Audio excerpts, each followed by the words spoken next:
Inglaterra. Já uma vez dominada pelos romanos, esta pequena nação ergueu-se para se tornar um dos maiores e mais poderosos impérios da história. Seu território espalhava-se pelo mundo e incluía todos os continentes. It was unimaginably large. Tecnologia, inovação e ambição. Eram essas as ferramentas com que foi construído o grande império e a formidável marinha britânica, cuja hegemonia exerceu o domínio de todos os mares. The Royal Navy is like the Microsoft of the global system in the 18th and 19th century. They are everywhere. O Império Britânico criou símbolos de domínio que até hoje provocam admiração.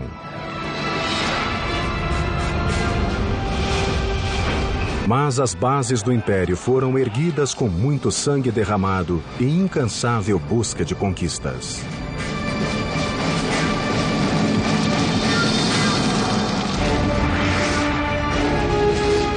Construindo um império, a Grã-Bretanha, aço e sangue.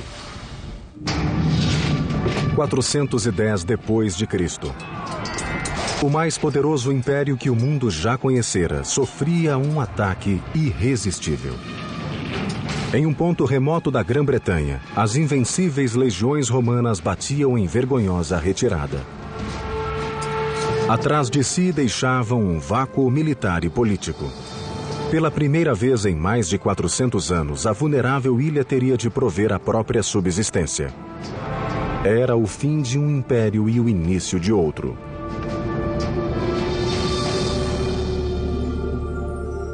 The sun never sets on the British Empire. I've heard those words all my life, ever since I was a kid, even though I've never lived in England, and that empire is long gone. Hello, I'm Peter Weller. At its height, the British Empire covered almost a quarter of the Earth's land mass, some 14 million square miles, and if you think about that, that's just staggering. But how did an island, if you will, in the middle of the North Atlantic come to be such a behemoth empire? Well, in the early 400s AD, when those Roman citizens were fleeing in the face of an onslaught of Vikings and Jutes and Angles and Saxons, some of those marauding and plundering people decided to stay. Maybe they liked the temperate climate. And after several centuries, they'd organized and developed themselves into somewhat of an Anglo or English identity. But with the death of the last true Saxon king, Edward the Confessor, the door was open for another people to step in, the Normans, who were essentially descendants of the Vikings living in northern France. And at the Battle of Hastings in 1066, the Normans did that very thing. They took England under the leadership of a man named William, who we call today William the Conqueror. Grande e ambicioso guerreiro, nada poderia impedi-lo de se tornar rei da Inglaterra. To conquer another country like England, you couldn't really be a sort of touchy-feely kind of person. You had to be a very strong leader, and that's what he was. He was a brutal man. Em 1066, Guilherme agiu. Reuniu um exército de normandos e invadiu as praias da ilha. Durante longas horas, seus homens fustigaram o exército do rei Haroldo perto da cidade de Hastings. No fim do dia, com uma única batalha, Guilherme havia conquistado a Inglaterra. A seguir, trataria de imitar os romanos e iniciaria a construção de uma série de edifícios que transformariam a paisagem inglesa. He imposes himself on England and he builds these castles around the country. Now we look at castles and we think, don't they look nice? A Norman castle is not nice. It was big, it towered over your town, and it was a reminder to say that you are under us now. And of course the biggest one he builds is the Tower of London. Guilherme desejava uma fortaleza intimidante. Escolheu um ponto na margem do Tâmisa, onde havia ruínas romanas. Para a nova torre, ele as utilizaria como fundações e como lembrança do legado romano de poder e glória. O complexo incluiria uma muralha defensiva que cercava a imponente torre de mais de 30 metros. Seria a maior fortaleza de Londres. So it's really built to scare everyone off and to say, you know, this country is mine, I'm not going anywhere, I'm staying, and don't think that anyone can get rid of me. Of course, the people they use to build it are the locals who have to do it, so they use them effectively as slave labor. Construindo sobre as muralhas romanas, os trabalhadores primeiro fizeram uma barreira em volta. Na ala norte e sul, onde não havia fundações romanas, escavaram valas e ergueram uma paliçada de madeira como barricada. A seguir, começaram a trabalhar na torre em si. Durante 700 anos, a Inglaterra se apoiara em construções de madeira. Agora, Guilherme traria de volta a grandiosidade das técnicas de engenharia romana. Primeiro, Guilherme mandou construir a torre de pedra. Como não confiava no material local, importou o melhor calcário da França. Os engenheiros incorporaram arcos e abóbadas na estrutura que suportariam bem a torre. Dentro da majestosa catedral, os trabalhadores ergueram várias abóbadas interligadas entre si, o que permitiu que o edifício se apoiasse em 4 pilastras. As janelas também ganharam maior espaço para iluminar o grandioso interior. It was a great feat for that time because the English were used to building in wood, so I think it was rather miraculous for them to see this enormous structure go up.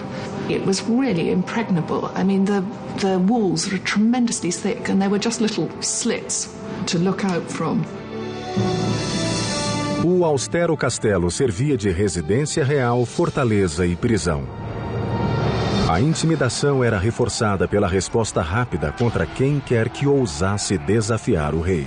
You get armed men, and they go up and they land on your doorstep. They will drive you out of your home.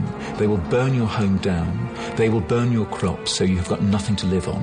And a lot of killing, of course. A torre estava quase pronta em 1087, quando Guilherme morreu, pondo fim a 21 anos de um reinado agitado. A imponente fortaleza ficou como lembrança de seu poder e tirania até os dias de hoje. Uma série de reis normandos sucederam a Guilherme e continuaram as obras no complexo. Mas somente 400 anos depois é que a torre teria sua mais sinistra fase. O rei que a iniciou, porém, não era normando. Nascera da tradicional família inglesa Tudor e se tornaria um dos mais cruéis governantes da história da Inglaterra. Seu nome era Henrique VIII. O apetite de Henrique era lendário, quer por comida, quer por mulheres, quer por poder. Ele também queria um filho que um dia herdaria a coroa. The best way to fulfill your duty and your destiny as a king is to produce a safe line of male heirs. And if you look at the portraits of Tudor gentlemen, they're standing with their legs apart and their hands on their hips with these big codpieces. That is not by accident. That is saying, I am virile. Look at me, I can produce families. So son is a sign of manhood. Quando a primeira esposa, Catarina de Aragão, não lhe deu um herdeiro, Henrique voltou-se para uma das damas de honra, a atraente Ana Bolena. He falls absolutely hopelessly both in love and in lust with Anne Boleyn, because Anne is a very, very sexy lady, and she knows it. There's only one problem. How do you get rid of your wife? Apart from murdering her, of course. And the answer is, I've got to divorce her. Quando o Papa recusou-se a dar o divórcio ao rei, este teve um acesso de raiva. Se não podia controlar o Papa, ele simplesmente o substituiria. E rompeu de imediato todos os laços com Roma, declarando-se chefe da nova igreja anglicana. Henrique agora tinha poder absoluto em seu reino. Divorciou-se de Catarina e coroou Ana rainha. Mas quando ela também não pôde lhe dar um herdeiro, acusou-a diretamente de adultério.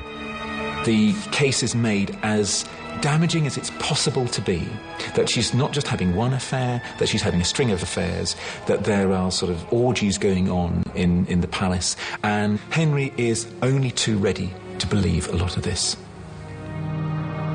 Henrique mandou prendê-la na Torre de Londres, que aumentara bastante. O complexo agora se estendia por mais de 7 hectares e tornara-se impenetrável. A paliçada, além de crescer, fora substituída por espessa muralha de pedra. Uma série de torres reforçava a sensação de solidez e austeridade. A muralha externa escondia outra, mais baixa e mais espessa. Um fosso profundo e cheio de água fora escavado ao longo do perímetro. Com essas defesas, a fortaleza tornara-se virtualmente inexpugnável. Sob o tacão de ferro de Henrique, a fortaleza tornou-se palco de violência e crueldade. Era um calabouço e teatro de execução de seus inúmeros inimigos. Ali, Ana Bolena aguardou seu triste destino: a decapitação. Axe executions were actually really nasty because it was not uncommon for the axe not to finish the job in one blow. What he does with Anne Boleyn, he says, "For you, darling, nothing but the best." Instead of having her beheaded with an axe, he's going to have her beheaded nice and neatly with a sword. A 19 de maio de 1536, Ana Bolena foi conduzida ao pátio da torre. Com um ágil e único golpe, o problema de Henrique foi resolvido.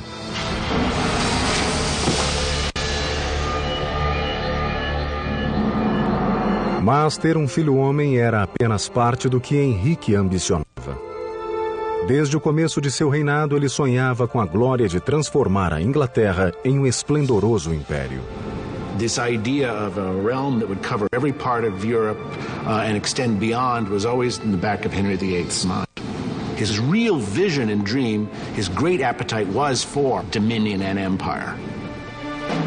Mas o caminho para o império tinha dois obstáculos: França e Espanha, as superpotências da Europa. Para atacá-las, teria de encher o mar de verdadeiras armas de guerra flutuantes.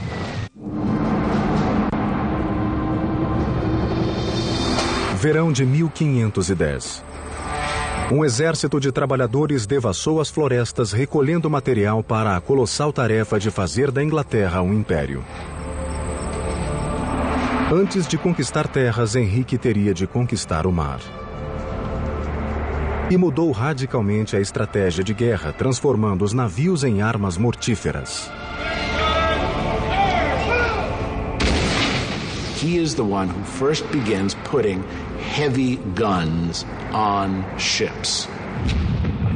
To put these large siege warfare type guns, ship cracking guns, some of them weighing almost a ton, on shipboard that could be used to batter your enemy into submission. Grandes canhões exigiam grandes navios.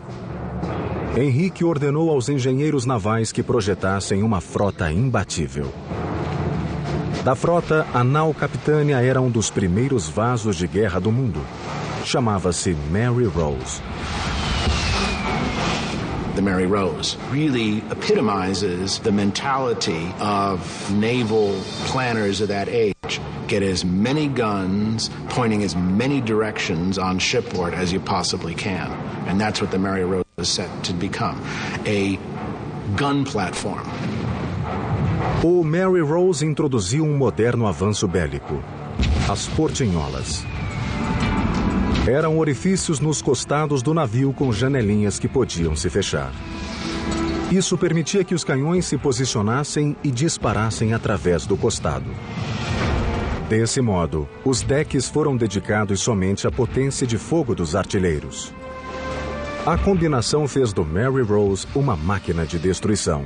This was a major revolution, really, in ship design, of which the Mary Rose was sort of very beginning.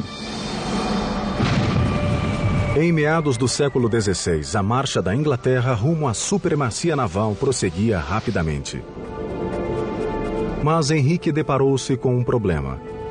Armar os navios com canhões de bronze depressa esgotaria os recursos do tesouro inglês. He's got to find other ways to produce the kinds of, heavy artillery, which can help his armies and his navy fight effectively, but at a lower cost. And the cast iron gun is the perfect solution. The cast iron gun runs less than a fifth of the cost of a bronze one. Não havia canhões de ferro fundido eficientes. Mas Henrique sabia o que fazer. Voltou-se para os melhores ferreiros do país na região de Weald e confiou a missão a seus engenheiros. The difficulty with casting in iron a large piece like a cannon was the fact that, for a start, iron had to be melted at a much higher temperature. Só havia um modo de conseguir a temperatura suficiente. Era a maravilha da época, o alto forno.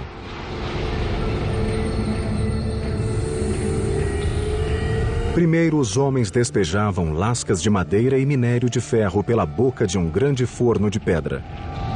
Uma roda d'água impulsionava o imenso fole, que atiçava o fogo, avivando até atingir incríveis 1.200 graus, o bastante para derreter o minério. A seguir, abria um tampão na base do forno. O ferro incandescente jorrava por uma calha e enchia um molde solidamente enterrado no chão. It was a very big undertaking, and it was very pressured as well. You had, of course, charcoal burners who produced the charcoal in the woods around the furnace. You had labourers who dug the iron ore from pits in the ground. You had teams of labourers bringing wagon loads of ore and charcoal to the furnace. Nos séculos que se seguiram, os canhões de Weald foram a inveja e o terror dos demais países europeus. The transformation is tremendous. It gave England power and a technological edge that no other European power could match.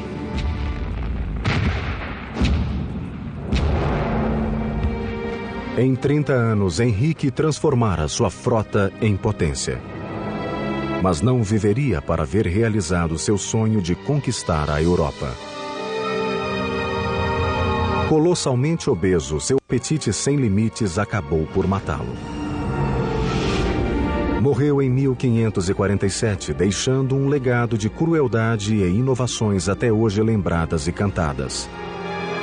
Henrique lançara as sementes de que brotaria um poderoso império. And Henry lays the foundations all right by building a navy, by building this notion of Britain as forming an empire, an imperial presence in the world. Respaldado pelo poderio de sua marinha, o império expandiu-se nos 150 anos seguintes através de conquistas e colonizações. No século XVIII, a Grã-Bretanha controlava parte da Índia, África, Índias Ocidentais e a América do Norte. Mas duas grandes ameaças ao florescente império pairavam no ar. E o rei que as combateria, Jorge III, também combateria os próprios demônios. It's always talked about as his madness. It was a physical illness that he had, but the effect was that it affected his brain. Jorge começou a dar sinais de insanidade em 1788, 7 anos após uma derrota desmoralizante. Um punhado de homens havia derrotado os invencíveis britânicos na guerra pela independência. Tratava-se dos americanos. When the British troops leave Yorktown, when they surrender, they play this tune, "The World Turned Upside Down," and that is really how it seems. The world has turned upside down. The world's gone mad. When rebels win. Durante a década seguinte, o mundo de Jorge foi se fechando sobre ele.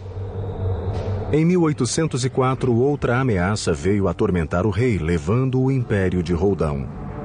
O imperador francês Napoleão Bonaparte. No início do século XIX, o tirânico conquistador havia tomado a Europa. A Inglaterra era o último obstáculo para o domínio continental.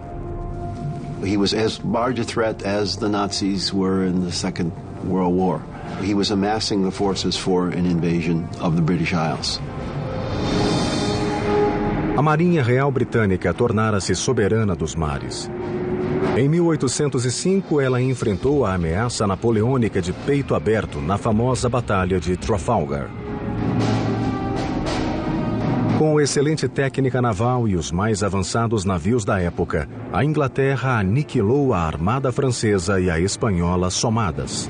Trafalgar confirms Britain's position as the supreme maritime power, and the British emerge as the unsurpassed masters of those naval technologies.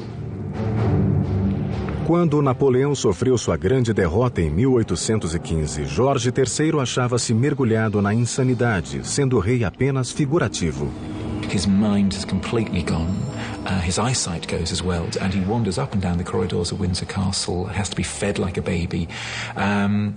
Long beard, long hair, no idea what day it is. It's just very sad. Nessa época, a Inglaterra crescia rapidamente como superpotência devido à excelência de sua engenharia naval. Mas seria outro setor técnico que levaria o Império Britânico para o domínio global. O século XIX entrava em um período de descobertas nunca visto desde a época romana.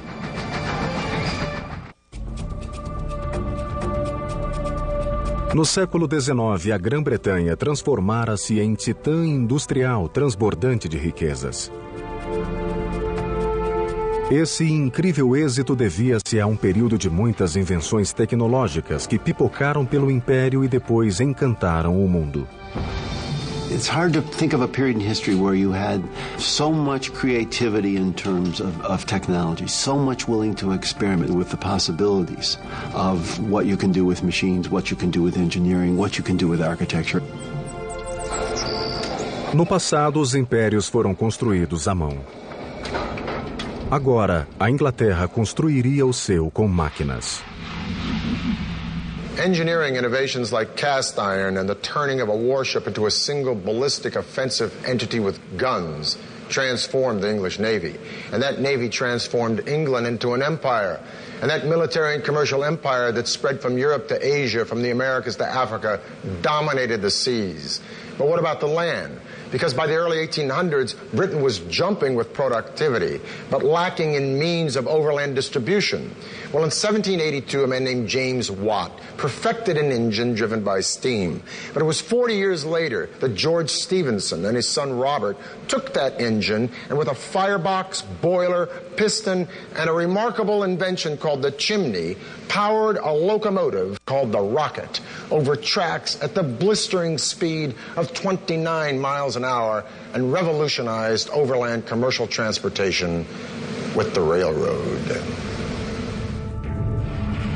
Essa não foi a primeira locomotiva, mas suas características únicas mostraram que trens a vapor seriam a força do futuro. A chave da velocidade estava no motor. Uma série de tubos de cobre conduziam gases aquecidos em uma fornalha através de uma câmara de água, fazendo-a ferver. O vapor assim criado subia para uma cúpula, passava por uma válvula e dali para um cilindro. A forte pressão do vapor empurrava um pistão ligado às rodas da locomotiva, impelindo-a para a frente. O vapor era liberado pelo novo dispositivo, a chaminé, e ar fresco era sugado para a fornalha, avivando o fogo. Com esse avanço, a locomotiva podia andar a grande velocidade. Of all the locomotives that were imagined at the time, it's the one that looks the most like a locomotive will. I mean, it's going to be improved in innumerable ways, but that basic machine is the one that emerges as a locomotive for the next century.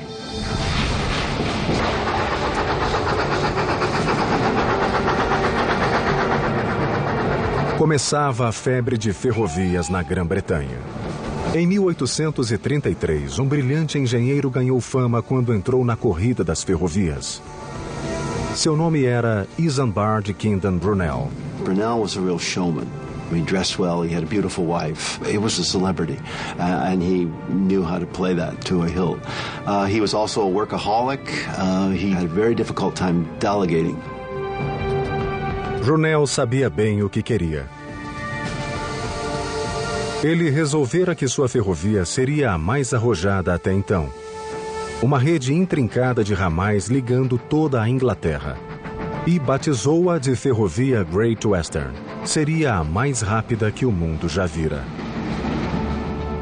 He wanted a track which was on a very, very shallow gradient so that the trains would be able to travel that much faster. Maior velocidade significava atravessar montanhas em vez de contorná-las. A engenharia criou outra maravilha, hoje conhecida como túnel ferroviário. it was necessary essentially to chisel through rock, and the length of the tunnel was something like 1 3/4 miles, which was really astonishing for this time. That's a really serious tunnel, even by today's standards. Brunel reuniu centenas de trabalhadores irlandeses para cavar o túnel.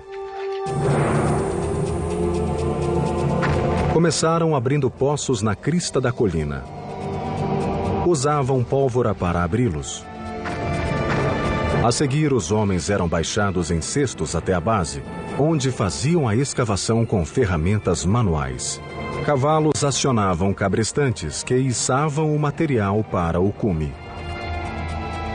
It was a slow, painful and sometimes quite a dangerous process, of course. And there were fatalities on the box tunnel during its construction. Lots of dust, lots of grime, and when the explosions were going off, the risk of flying rock. Após 4 anos de trabalho em que pereceram mais de 100 pessoas, o túnel estava pronto. A Great Western foi inaugurada em 1841. Até hoje, os trens passam por esse túnel. A febre de ferrovias que Brunel ajudara a se espalhar tomou conta de todo o império, reforçando e apertando os laços do poderio inglês.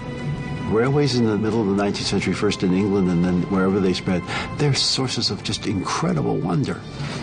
They're big, they're loud, they're dirty, and they're just power, and they represent speed, they represent the conquest of space and time. They're literally awesome machines. Com o enorme sucesso da ferrovia, a Grã-Bretanha agora achava-se décadas à frente dos demais países em tecnologia de engenharia. O império aproximava-se rapidamente de seu pico. Mas um golpe inesperado em seu centro nervoso sacudiria o império até as fundações.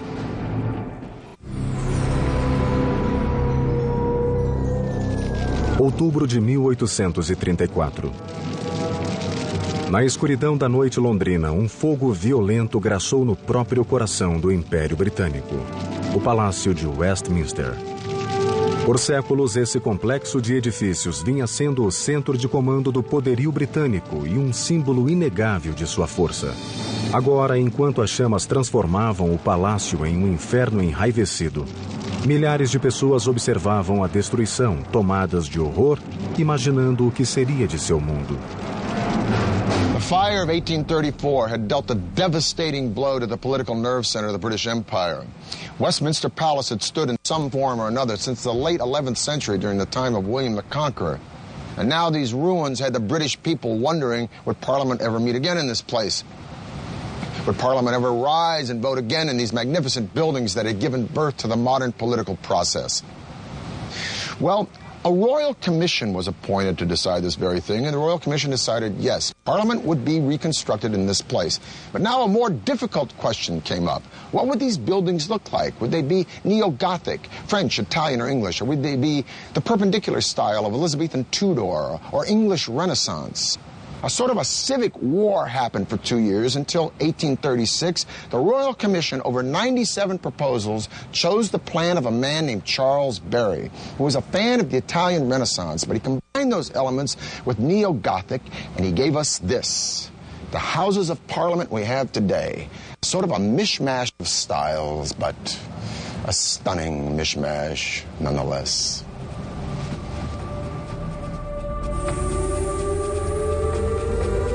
Com base no velho parlamento, os arquitetos projetaram um palácio de proporções colossais, 2 vezes maior que o Capitólio americano. Construído com um calcário nobre chamado Anston, o palácio ocupou mais de 3 hectares de terra, com torres alcançando até 100 metros de altura. Ficou decidido ainda que uma das estruturas teria um relógio no alto.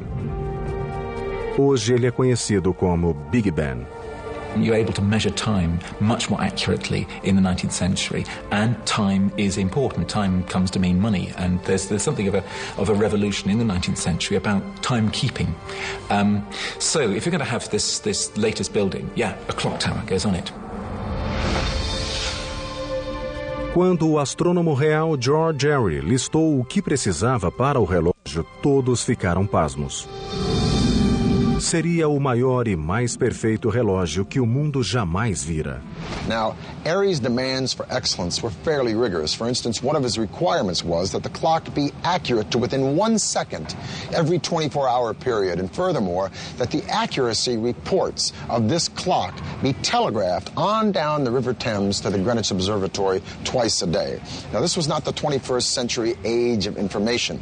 A digital clockmaker today, this would not be shooting for the moon. But a 19th century clockmaker, to make such a great clock in a huge tower with such heavy striking mechanisms, pushing such heavy hands, with such precision and such accuracy that would be exposed to the rain, wind, and elements second after second, hour after hour, week after week, year after year. This was absolutely unimaginable. It was like going to the moon. So Parliament, rightfully, asked Airy if he might come up with a plan that was a little bit more reasonable, a little less expensive. But Airy was adamant. And thus the clock today we call Big Ben, which is really the name of the bell, became the standard for timekeeping the world over.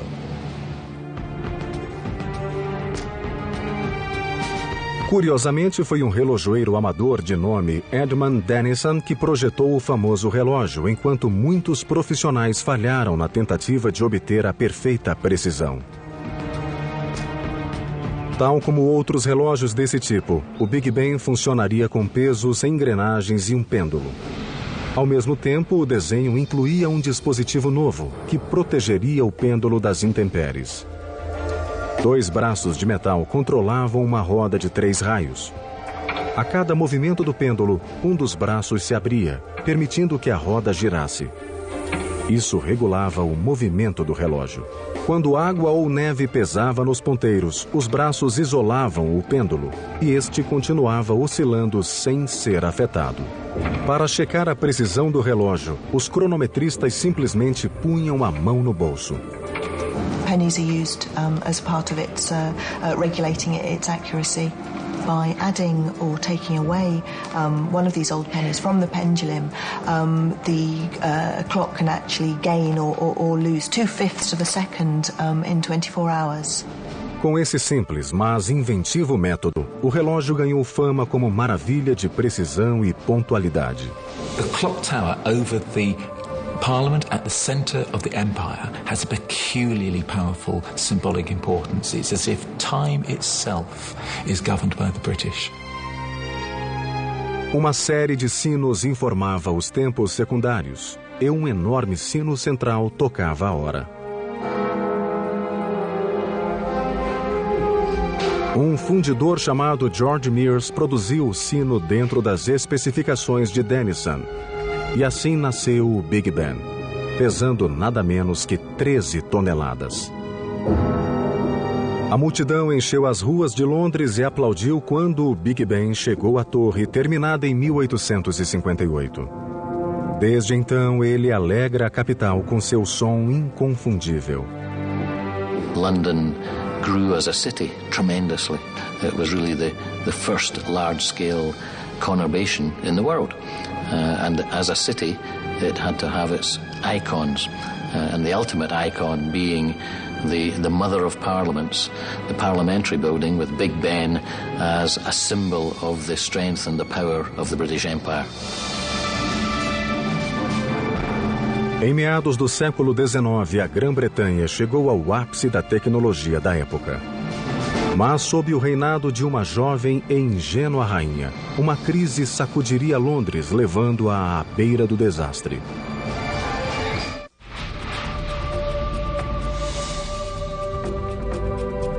Em 1837, uma adolescente assumiu o trono da maior potência do mundo.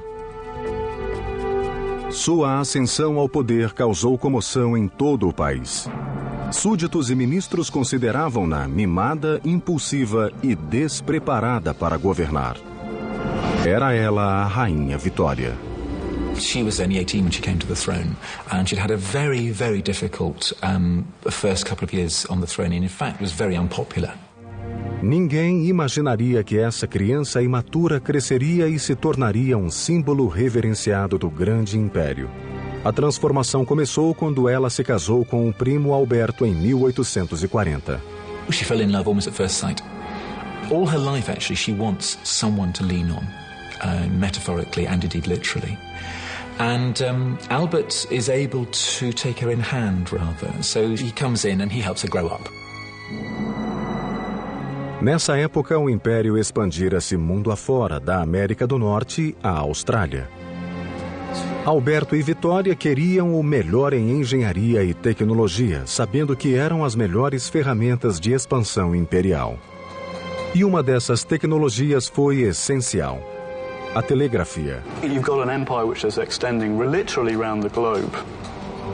People talked about the annihilation of space and time through electrical telegraph. A indústria do telégrafo explodiu no mundo sob a liderança da Grã-Bretanha. Em meados do século XIX, mais de 150 mil quilômetros de cabos telegráficos foram instalados no país. Agora, uma mensagem podia ser enviada da Inglaterra à Índia em questão de horas. A primeira via de comunicação ultra-rápida tinha chegado e com ela o Império consolidaria seu poder de modo mais direto e efetivo. It's an enormous feat, no question. It's something which simply was not conceivable before they did it. Os grandes avanços tecnológicos não só uniram o Império, como provocaram uma explosão de produtividade nunca vista. As pessoas fugiam das áreas rurais para as grandes cidades em busca de novas oportunidades.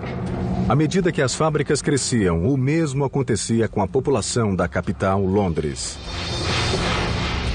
So whereas it had been 1 million at the beginning of the 19th century, it was then, by the 1850s, it was already 2 million. And London was not designed for this. And there was terrible overcrowding. Really, people were living as though they were in a chicken coop. Londres fervilhava de gente. Maltratada e superpovoada, os problemas sanitários pipocaram por toda a cidade. Dejetos eram jogados em coletores pluviais e essa água imunda caía diretamente no Tâmisa. A situação era desesperadora. You would think the Thames, huge river, that would be a great way of disposing of London's waste. But unfortunately, it was also London's water supply. So the waste of 2 million Londoners was being shunted into the Thames, and then Londoners were actually drinking this. 1848. A catástrofe se abateu sobre Londres. Uma epidemia de cólera devastou a cidade, matando mais de 14 mil pessoas. 3 anos depois, outra epidemia apareceu, ceifando mais de 10 mil vidas. Os cemitérios transbordavam. A cidade mais avançada do mundo enfrentava um terror somente igualado na Idade Média, com a peste negra. In the space of 30 years, over 30,000 Londoners died, and this was because of cholera, and because cholera was spreading through London's polluted water supply. It was shocking. Algo precisava ser feito. As autoridades procuraram o engenheiro Joseph Bazalgette, cuja solução revolucionou o planejamento urbano. Ele e milhares de trabalhadores começaram a construir o mais avançado sistema de esgoto da época. O plano de Bazalgette era instalar interceptores gigantescos de cada lado do Tâmisa, paralelos ao rio. Esses coletores principais foram conectados aos velhos canos de esgoto, recebendo os dejetos e desviando-os do precioso rio. The genius of the system was that gravity was used wherever possible to actually move the sewage out of London. So the sewers actually ran at an incline. Quando a profundidade atrapalhava o processo, Bazalgette construía estações de bombeamento. Ali, motores movidos a vapor elevavam o esgoto a uma cota mais alta e o processo se repetia. A tubulação conduzia os dejetos para 2 reservatórios, onde eram armazenados e liberados na maré alta quando a natureza completaria o processo. The sewer system really was one of the marvels of the 19th century. It used 300 million bricks. There was extraordinary earth-moving. It was a truly colossal task and brilliant, amazing. O extraordinário feito de engenharia transformou Londres na primeira metrópole mundial. Os demais países da Europa estudavam o projeto com admiração. Mas poluição não seria a única crise do reinado de Vitória. If you read Hard Times or Oliver Twist or David Copperfield or any of the other genius works by Charles Dickens, you'll get a sense of the staggering overpopulation in London in the 19th century. And some of the fallout of this horror was the sheer volume of traffic in London, a chaos of pedestrians and horses and carriages and carts hauling everything from hay to hardware. The traffic from the south alone was bottlenecking the London Bridge such that London felt like it was choking to death on its own success. London needed another river crossing, but a traditional bridge would block the big merchant boats coming upriver to the port. No, what London needed was a drawbridge, like that one. Construíram a ponte levadiça maior e mais sofisticada de quantas havia. E chamaram-na Ponte da Torre. Era toda de aço revestido de pedra para combinar com a Torre de Londres. Quando a ponte foi erguida, as básculas, de 1.200 toneladas cada uma, eram erguidas por motores a vapor. A energia fazia girar os pinhões ao longo de uma barra denteada, presa ao vigamento. Um eixo girava, enquanto o pinhão erguia a estrutura. As básculas paravam a um ângulo de 83 graus, permitindo que qualquer navio passasse. The rising of the bridge only took 1 minute to raise it, so it was an incredible feat of engineering.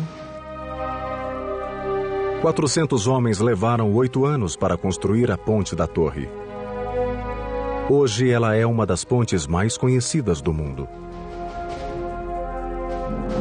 Embora tivesse sido o grande mentor dessas obras, Alberto não viveu para vê-las prontas. Morreu em 1861, deixando Vitória inconsolável. Queen Victoria fell into grief the like you have never seen. Por quase 10 anos, Vitória isolou-se de tudo e de todos. Quando finalmente voltou à vida pública, a rainha surgiu forte e poderosa, dona de si como nunca fora. A adolescente imatura tornara-se uma verdadeira rainha moderna e ocupou bem seu lugar de líder do Império Britânico. All over the world, statues to Victoria are erected. There are massive celebrations all over the world, and in many cases, those celebrations are joined by the colonized peoples. She becomes a figure of affection. Vitória tornou-se símbolo do esplendor e poder do Império. Seu reinado marcaria o auge do poder britânico no mundo. O Império agora tinha possessões em cada continente e governava mais de 400 milhões de pessoas. Nenhum país pôde rivalizar com tal poder. O mundo não veria outro império desse tamanho. Queen Victoria died in 1901, at the dawn of the 20th century. She presided over a realm as large, as optimistic, confident, and as innovative as any in history. The British Empire had dragged mankind smashing into the modern age with mass production, rapid transit, and communication. The world would never be the same. Every single country and culture on this planet today has benefited in some way or another from British vision and imagination. The sun may have finally set on the British Empire, but regarding the miracles of the modern age, the sun never burned brighter. For the History Channel, I'm Peter Weller.